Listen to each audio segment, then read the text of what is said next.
अस्सलाम वालेकुम। अच्छा ये सनवेव की न्यू केवाईसी आई है, इसको कैसे करना है? आपने जब वो करेंगे ना तो इस तरह आपके पास आएगा। ठीक है, आपने कंटिन्यू करना है।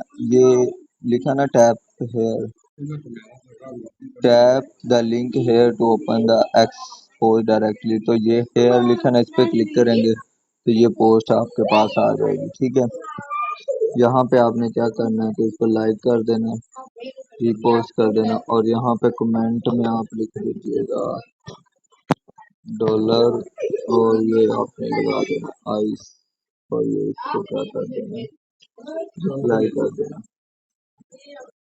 ठीक है, ये पोस्ट होगी, इसको आपने क्या करना है कॉपी करके इसको कंटिन्यू करके कंफर्म करके ये आपने लिंक क्या करना है लगा के इसको वेरीफाई कर देना।